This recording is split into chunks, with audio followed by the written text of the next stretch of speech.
Hey hi everyone, this is me Deepak Kumar Singh. आप सभी का स्वागत करता हूँ यूपीएससी उत्कर्ष पे।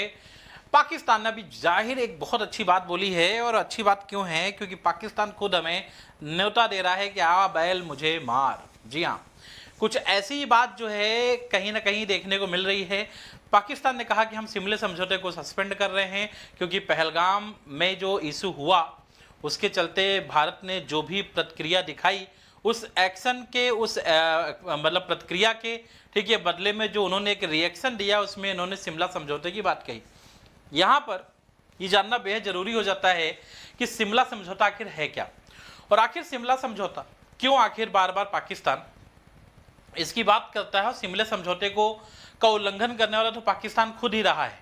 तो आज हम इस सेशन में इसको डिटेल में चर्चा करेंगे, और ये भी बताएंगे कि जब एक व्यक्ति जो है विनाश काले विपरीत बुद्धि की बात होती है, पाकिस्तान का विनाश काल जो है शुरू हो गया है, तो बुद्धि तो वैसे भी काम करेगी नहीं।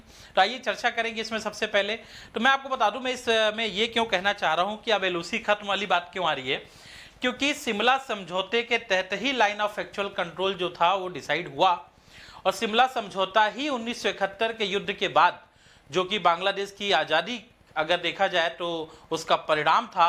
और पूरे विश्व में इतने बड़े स्तर पे 93,000 लोगों ने जो है सरेंडर किया था। पाकिस्तान की सेना ने की थी, भारत के सामने किया था, और ये पूरे विश्व में सबसे ऐतिहासिक जो था सरेंडर हुआ था उस समय। जी हाँ, लोगों ने खुद ही समर्पण कर दिया था। तो इसके चलते जो है इंदिरा गांधी उस समय भारत की प्रधानमंत्री थी, उन्हीं के समय जो है ये एक समझौता साइन होता है। इस समझौते में ये डिसाइड होता है कि भाई अब युद्ध को रोका जाएगा, हम दोनों जो है अपने जो मसले हैं आपस में बैठकर चर्चा करेंगे। और लाइन ऑफ एक्चुअल कंट्रोल की भी बात हुई थी, लेकिन खुद जो है इस समझौते को सस्पेंड करके पाकिस्तान जो कह रहा है कि भाई अब एलओसी जैसा तो कुछ रह नहीं गया, और जब एलओसी जैसी बात ही नहीं रह गई, जो उस समझौते का आधार था वो समझौता ही नहीं रह गया, तो भाई भारत तो कभी भी घुस के जो है इनके दिमाग ठिकाने लगा सकता है। आइए इस पर चर्चा करेंगे। तो सबसे पहले मैं आपको बताऊं कि शिमला समझौता जो कि 1971 में भारत पाक युद्ध के बाद में मुख्यतः पूर्वी पाकिस्तान मतलब बांग्लादेश में स्वतंत्रता संग्राम के समर्थन को लेकर लड़ा गया था, भारतीय सेना की निर्णायक विजय और बांग्लादेश के निर्माण के साथ समाप्त हुआ था। बोला जाता है कि जब ये युद्ध समाप्त हुआ बच्चों, ठीक है, इस युद्ध के समाप्ति के बाद में करीब इस समय पूरे विश्व में ऐतिहासिक स्तर पे 93,000 सैनिकों ने जो है समर्पण किया था भारतीय सेना के समय, और भारतीय सेना ने इनको युद्ध बंदी के रूप में बनाया, मतलब युद्ध बंदी के रूप में, ठीक है, इनको जो है भारत में प्रिजन ऑफ वॉर के रूप में रखा गया, फिर बाद में छोड़ा गया। पृष्ठभूमि क्या थी? 2 जुलाई 1972 को शिमला में हिमाचल में यह समझौता होता है। इसमें एक तरफ इंदिरा गांधी भारत की प्रधानमंत्री और एक तरफ जुल्फिकार अली भुट्टो पाकिस्तान के राष्ट्रपति और बाद में प्रधानमंत्री भी आपको देखने को मिलेंगे। प्रसंग क्या था? 1971 के बाद पाक युद्ध के उपरांत जिसमें बांग्लादेश का उदय हुआ, परंतु सामरिक क्षेत्र जैसे तुर्तुक और चलुंका अपने पास रखे गए थे। जी हाँ, 1971 में भारत पाक युद्ध जो बांग्लादेश के लिए हुआ था, ठीक है, एक सेकेंड, इस युद्ध के बाद चर्चा ये हुई कि भाई एक समझौता कर लिया जाए और आगे चलकर हम लोग आपस में जो है किसी प्रकार की कोई समस्या ना हो। इस समझौते के तहत 13,000 वर्ग किलोमीटर का इलाका जो भारत के अधीन आया था वापस कर दिया, लेकिन जो उस समय को लेकर जियोपॉलिटिकली इंपॉर्टेंट इलाके थे तुर्तुक और चुलुंका, ये भारत ने अपने पास जो है रख लिए थे चोरबत घाटी में, क्योंकि ये हमारे लिए बहुत ही इंपॉर्टेंट जियोपॉलिटिकल प्लेस था। इस समझौते में सबसे पहली बात है संयुक्त राष्ट्र चार्टर की। जी हाँ, संयुक्त राष्ट्र चार्टर के हिसाब से यह था कि भाई हम इस समझौते में संयुक्त राष्ट्र के चार्टर के जो सिद्धांत हैं उन सिद्धांतों को फॉलो करेंगे, जिसमें यह था कि एक दूसरे की संप्रभुता, सोवरेनिटी, क्षेत्रीय अखंडता अगर आप देखेंगे, और साथ ही साथ अगर आप देखेंगे राजनीतिक स्वतंत्रता हम सम्मान करेंगे, मतलब एक दूसरे के देश की राजनीति का, क्षेत्र का, संप्रभुता का हम सम्मान करेंगे। आंतरिक मामलों में अहस्तक्षेप का सिद्धांत अपनाएंगे। जी हाँ, अगर आपके आंतरिक मामले होंगे तो वहां पे कोई भी हस्तक्षेप नहीं करेगा, और साथ ही साथ अंतरराष्ट्रीय शांति और सुरक्षा की प्रतिबद्धता करेंगे। कितनी बड़ी बड़ी बातें जो हैं इसमें हुई थी, क्योंकि ये बातें उठाई गई थी संयुक्त राष्ट्र के चार्टर की मूल भावना के अनुरूप से, और ये सिद्धांत पहला हुआ। तो आपको आई होप पहला सिद्धांत समझ में आ गया।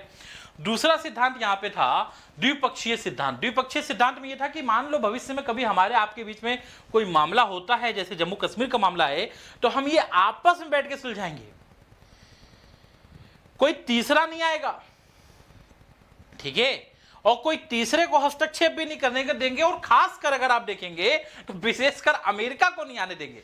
आपने देखा होगा जब ट्रंप पिछली बार अमेरिका में चुने गए, तो ट्रंप चुनने जाने के बाद में ट्रंप ने सीधे बोला था कि भाई अगर भारत चाहे तो भाई मैं यहाँ पर जम्मू कश्मीर के मामले को लेकर कुछ जो है हस्तक्षेप कर सकता हूं, लेकिन क्योंकि शिमला समझौते के तहत ये बात बिल्कुल क्लियर थी कि मध्यस्थता नहीं होगी, आपस में द्विपक्षीय वार्ता से ही अगर कोई मुद्दा है वो सुलझाया जाएगा।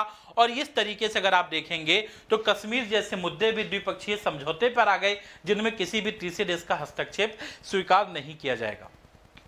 ये दूसरी बात जो है इसमें शामिल थी। तीसरी बात क्या थी?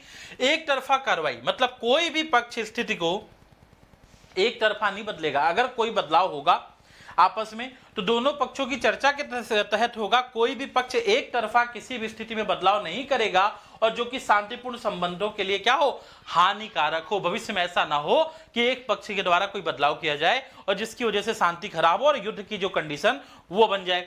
तो 17 दिसंबर 1971 को जब युद्ध विराम सीज फायर लाइन जो है उसी को लाइन ऑफ कंट्रोल के रूप में मान्यता इसी समझौते के तहत दी गई। लेकिन पाकिस्तान ने 1999 में क्या किया, कारगिल युद्ध जब हुआ तो इस अनुच्छेद का सीधा उल्लंघन था, क्योंकि पाकिस्तान ने एलओसी को पार करके भारत में घुसपैठ की थी। तो एक चीज 1999 में हमें कारगिल में देखने को मिलता है कि जो लाइन ऑफ एक्चुअल कंट्रोल जैसी चीजें थी इस समझौते के तहत, उसको कहीं ना कहीं पाकिस्तान जो है उस समझौते के तहत उस क्लॉज का उल्लंघन कर बैठा 1999 में। साथ ही साथ अगर पड़ोसी धर्म है, शांतिपूर्ण सा अस्तित्व है, आंतरिक मामले में कोई भी अगर हस्तक्षेप होगा तो उससे परहेज करेंगे। जी हां, आंतरिक मामलों में कोई हस्तक्षेप नहीं करेंगे। जैसे कि 370 की धारा जब हम लेकर आते हैं जम्मू कश्मीर के लिए, ठीक है, तो वहां पे कहीं ना कहीं पाकिस्तान हमेशा कहता रहा है कि गलत है, दिस एंड दैट, फलाना धमाका, समझौते के खिलाफ है। बल्कि वास्तविकता यह है कि हमारा आंतरिक मामला है और हम अपने आंतरिक मामले में किसी भी प्रकार से हस्तक्षेप पाकिस्तान का बर्दाश्त नहीं करेंगे, अकॉर्डिंग टू शिमला समझौता। तो शिमला समझौता में यह भी था कि एक दूसरे के आंतरिक मामलों में हस्तक्षेप नहीं करेंगे, एक दूसरे की क्षेत्रीय अखंडता संप्रभुता का सम्मान करेंगे और संबंधों का आधार समानता और पारस्परिक क्या होगा, लाभ भी यहां पर देखने को मिलेगा। साथ ही साथ बोला गया कि पिछले 25 वर्ष जो संघर्ष हुए थे, मतलब लगातार 25 वर्षों से जो संघर्ष चल रहे थे बेटा, उन संघर्षों के कारणों का समाधान जो है ये था शिमला समझौता। 1947 में, 48 में, 65 में, 71 में ये जो लगातार इतने लंबे समय से बड़े टकराव हुए, इन टकरावों को देखते हुए बोला गया कि अब शांति की आवश्यकता है और 1971 में ये समझौता जो है दोनों देशों के बीच में शांति के लिए लागू किया गया।